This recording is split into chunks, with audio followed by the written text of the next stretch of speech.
Welcome to stage 2 of the Rallye du Maroc. This is what happened today in the bikes.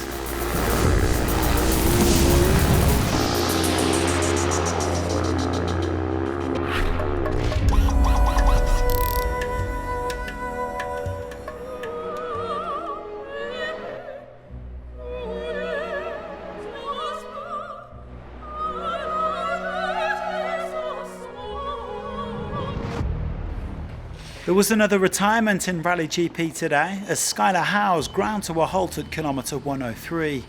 A crash damaged the American's Honda to the point where he couldn't continue. His last finish at this event was in 2022 when he claimed overall victory. Had a bit of a bike issue which caused a significant crash here, and then now the bike's not running, so unfortunately that's the end of my race. It's how rally goes sometimes, and this is now 3 years that I won't finish the Morocco rally, which is a shame. Super bummed out, but happy to be okay and we can get back to work for Dakar.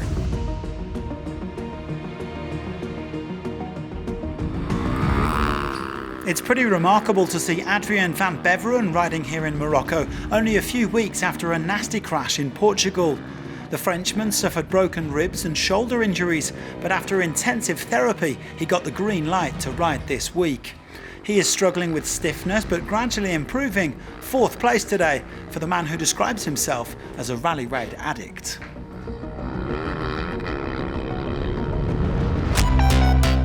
Daniel Sanders was cruising along nicely for the first 180k, but he struggled late on due to high temperatures and poor visibility. At one point, the Aussie smashed his chest and throat into the roadbook tower, but he still came 3rd, and he won't have to open tomorrow. It's always good when you don't have to focus on, the navigation and always checking, double checking, making sure you're on the right track all the time. When you've got 2 lines in front that are confirming your quick read, it's just going to let me commit to the throttle a little bit more and push those lines. So, yeah, we'll see what they can do tomorrow out front, and I'm happy to be starting 3rd, and let's see if we can catch them.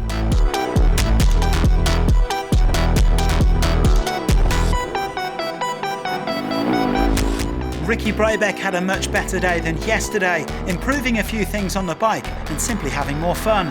With Luciano Benavides now out of the picture, Ricky and Tosha Sharina are in a big battle to finish 2nd in the World Rally Raid Championship, having started the week level on points. The American lost a few minutes to his teammate today, but he's still in the fight.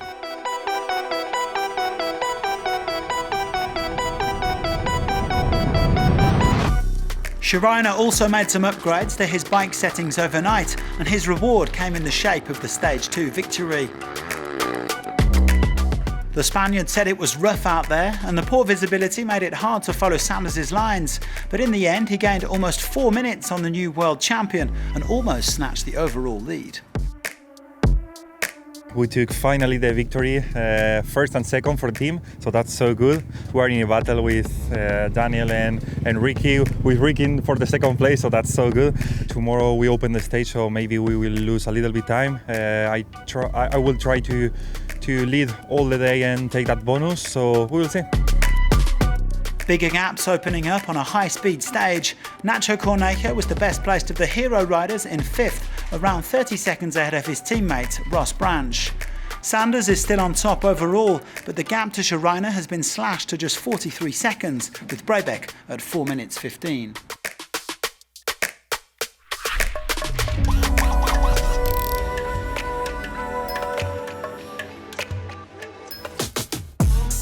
Michael Doherty's one of the fastest guys out there when it comes to the sand, and he was happy today to take a spin in the dunes. The South African did make one big mistake in the first 100 kilometres, but with the Rally 2 leader Edgar Canet struggling in the heat and not wanting to take major risks, Doherty won the stage to close the gap overall.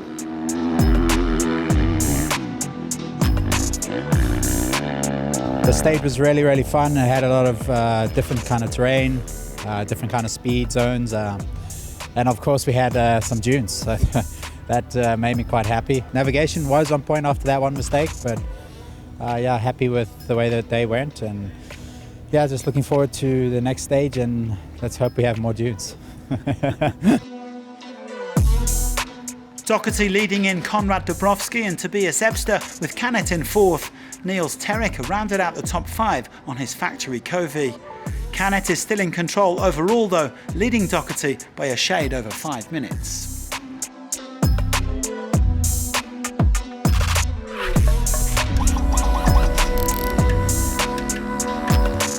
Thomas Zoldos took the day's victory in Rally 3. The Frenchman was trailing the overnight leader, Noah Sankt, at the final checkpoint, but the latter melted his bib noose and missed several waypoints, which led to heavy penalties. Zoldos taking full advantage, he now leads the class by almost an hour and a half. Sankt incurring an hour and 15 minutes worth of penalties, but he remains second overall, ahead of Mauricio Cueva.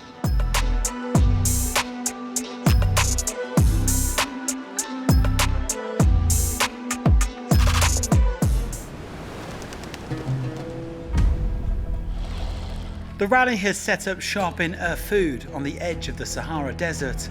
It is known as Morocco's capital of dates and will even host a date festival at the end of this month. There's a date for your diaries.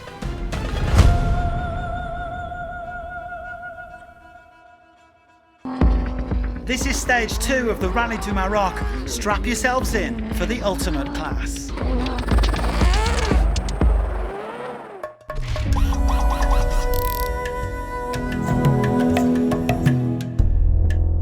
Ford M Sport have taken control of the rally. Nani Roma is your new overall leader.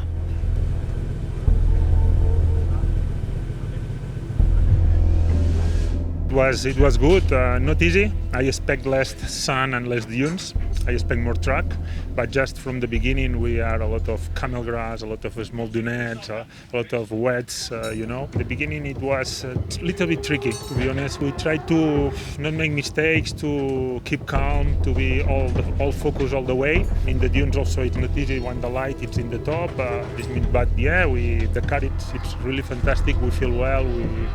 We feel really relaxed and yeah, happy to be here and happy to leading the rally. Very good. No, super good. Super good. Fantastic. When it comes to the fight for overall victory, João Ferreira is also very much in the thick of it. The Portuguese driver is just trying to keep his head down and stay out of trouble, and that conservative approach is paying dividends. He sits third overall. Mattia Serradori is also performing nicely in the new CR7, saying he can feel the improved speed and traction with the upgraded chassis. He and Loic Menaudier still need to figure out the suspension settings, but they're running in 6th overall. It was a day of differential drama for the Toyota Gazoo Racing W2RC team. Seth Quintero was going great guns at the start, topping the early timesheets, but when he got to the dunes he lost the rear diff through no fault of his own. That ended any hopes of taking the stage win. I think today was our day, but now I think the rest of the days are our days. We're going to give it 110% and try to take as many points as possible, see what happens, and yeah, try to get to the finish. But there was another rear diff failure with much bigger implications for the World Rally Raid Championship, that of Henk Latteken. The South African also started strong, but the rear diff gave up just before a dune section. There was no way to fix it, and you try getting a 2.5-ton car over big dunes with only front-wheel drive. Latteken losing a lot of time and potentially any hopes of becoming world champion. Really painful because we knew we were just losing minutes and minutes and minutes. So in the end, we lost over an hour. So it puts us out the running for the race. So yeah, it's a bit of a sad day, but it is what it is. Well, his loss was obviously his rival's gain, starting with teammate Lucas Morais. The Brazilian had a nice clean stage, setting off in 3rd and finishing in 3rd. Even if the pressure's really on, he didn't push like crazy, especially in the dunes where visibility was poor. But he is up to 2nd place now, both in the rally and the W2RC.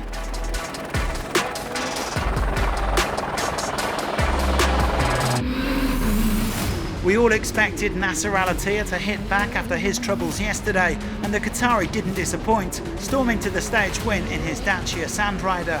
He quickly passed Yazid Al-Raji and several others, then stopped to help biker Ashwaria Pisse when she ran into trouble. A tough day, but he still beat Roma by a minute and a half, climbing to 7th overall, and Nasser knows that anything is still possible.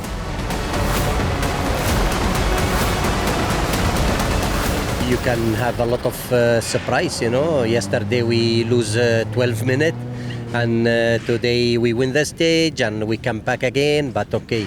It's still, the game is open, and we try to do our best day by day. Al-Attiyah originally beat Roma by just 18 seconds before getting some time back for his stop with Pisse, just under 5 minutes between the top 5 on the stage. Roma leads Moraes by 47 seconds, followed by Ferreira, Ekstrom and Loeb. Al-Attiyah is 10 minutes and 26 seconds off the pace.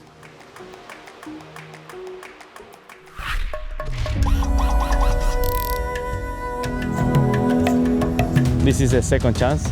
Kevin Benavides, a two-time Dakar winner in the bikes, has started the next chapter of his career in the Challengers. I decided to start on the bike because I had a big accident last year in 2024. I broke my radial nerve, my elbow, so I have a lot of surgeries.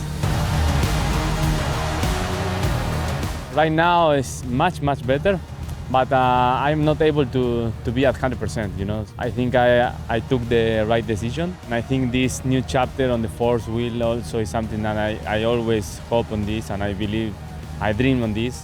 Of course, I have a lot of experience on the desert, but I don't have experience on the car. I need to start step by step, so I am really excited to start this Rallye du Maroc. And start he did, but stage 1 didn't quite go as planned. We hit one cut, so we broke a tire on the cars and also one arm on the front part of the car. We stayed there a lot of time trying to repair the car.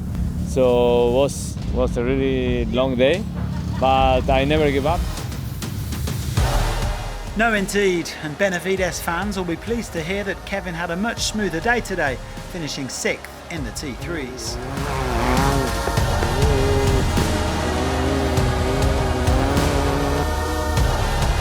Second place on this second stage went to Abdulaziz Al-Khawari.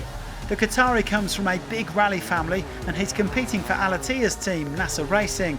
He was actually trailing his teammate Khalifa Al-Attiyah for much of the stage, but Nasser's younger brother ran into trouble late on. And that handed the stage win to Puk Klaassen, who surged from 8th place at the halfway stage to finish first after doing a sensational job in the dunes. After some issues yesterday, she and Augusto Sanz just tried to keep it clean. It's a big moment for the Dutch-born South African, who thus claimed her very first victory in the W2RC. I wasn't expecting the results, to be honest.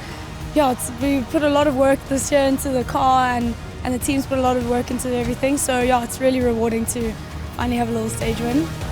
Klaassen beating Al-Khawari by a minute and 9 seconds, with Pau Navarro, Charles Munster and Yassir Sayadan following them in. Sayadan still leads by 2 minutes and 11 seconds from Munster, Klaassen up to 5th.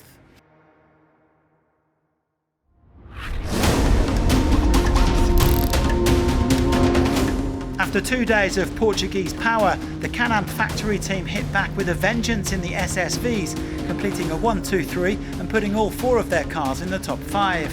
Jeremías Ferrioli came second and now leads the rally, the Argentine declaring that the Maverick R is made for the desert. Well, you couldn't argue with that today. Victory went to his teammate Chaleco Lopez, the 3-time Dakar winner, seeing off all comers over the sand and climbing back into overall contention.